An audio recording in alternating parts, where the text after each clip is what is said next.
Good morning, everyone. For Telesur, I'm Cody Weddle in Caracas, Venezuela. We once again begin in Mexico, where questions only continue around the state and local authorities' involvement in violent crime.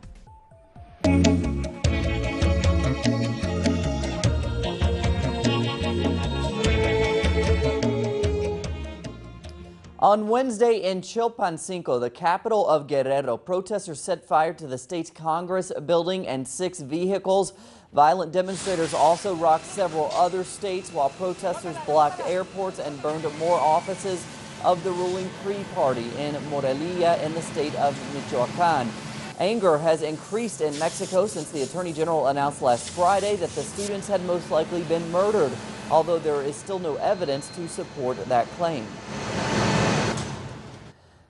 And while the state of the missing students is still unknown, family members and supporters still hold out hope that their loved ones will be found alive. With the latest, here's our correspondent Clayton Kahn.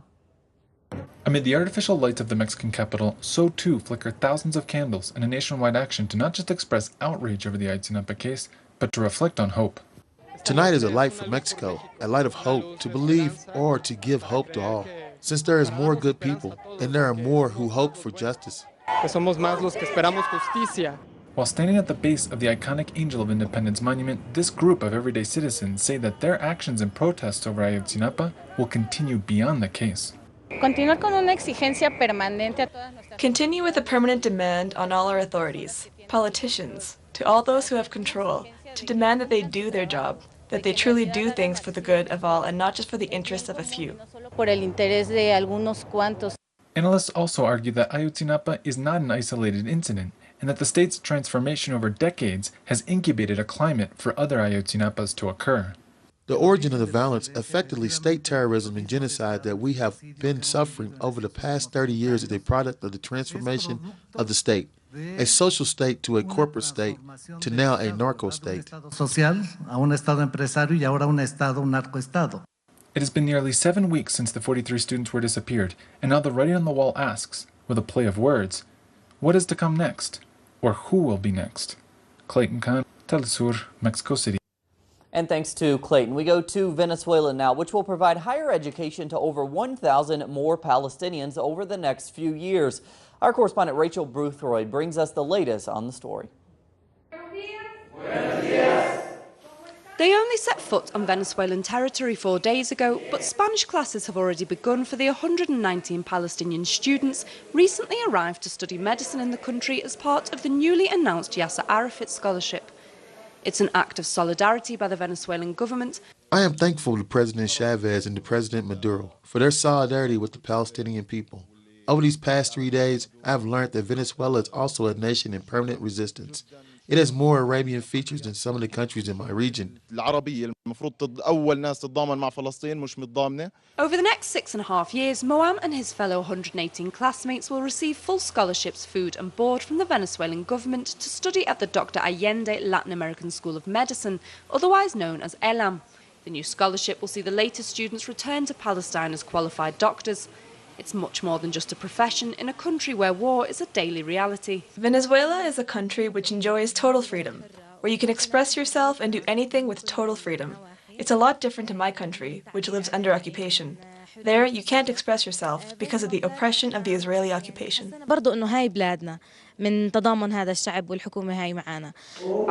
Their arrival follows a period of intense aerial bombardment by Israel in August, which claimed the lives of over 2,000 Palestinians and left approximately 10,000 injured.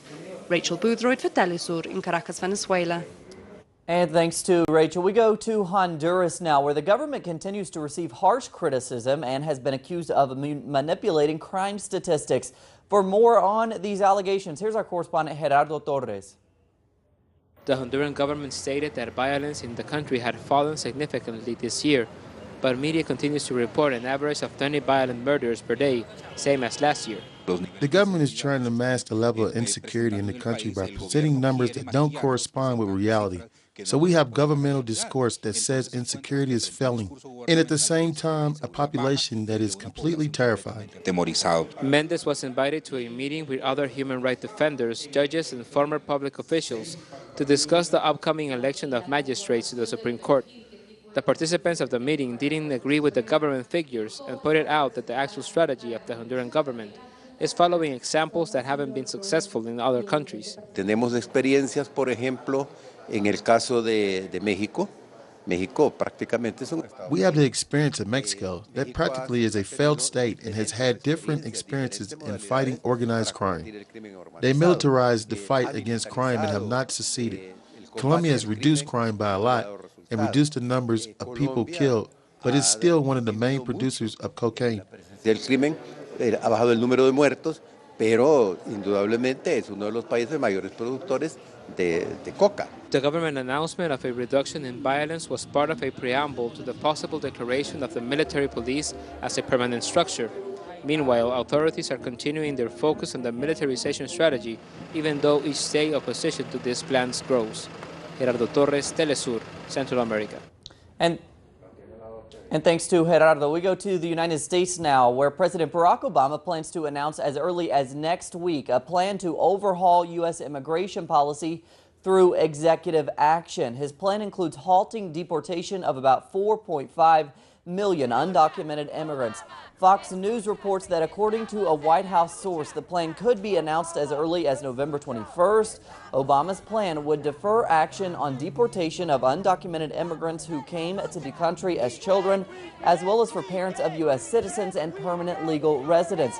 White House spokesman Sean Turner confirms the existence of the plan, but says Obama has not yet decided when he will announce his executive action. And in Ukraine, Kiev announced Wednesday evening that Ukraine would redeploy troops in its east out of fears that rebel groups will launch a new military offensive. The announcement comes amidst reports that Russia has sent troops into eastern Ukraine to help the rebels.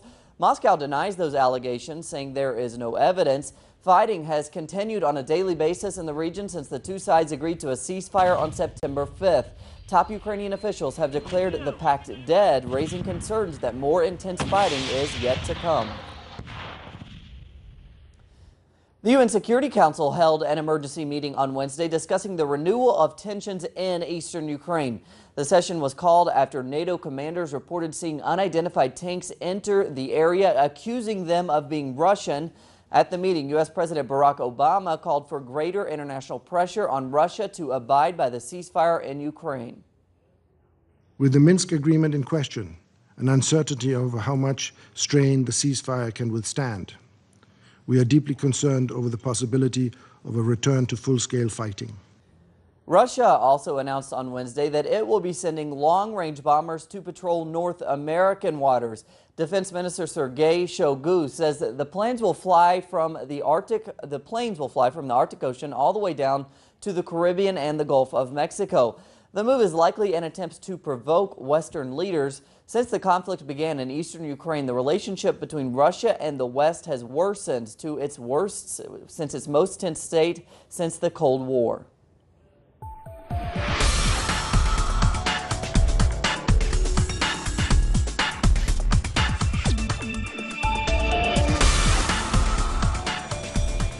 We have an update on Ebola now. The World Health Organization reported Wednesday that the Ebola outbreak's death toll has now surpassed 5,000. The health agency released a statement saying that as of November 9th, the disease has led to over 5,100 deaths in Liberia, Guinea, and Sierra Leone. These West African nations have been the hardest hit by the deadly virus. There have been over 14,000 confirmed cases of Ebola. The UN Health Agency says that many Ebola cases continue to be underreported. It also expressed concern that only 19 treatment centers are in operation in those countries instead of the 53 that are actually needed.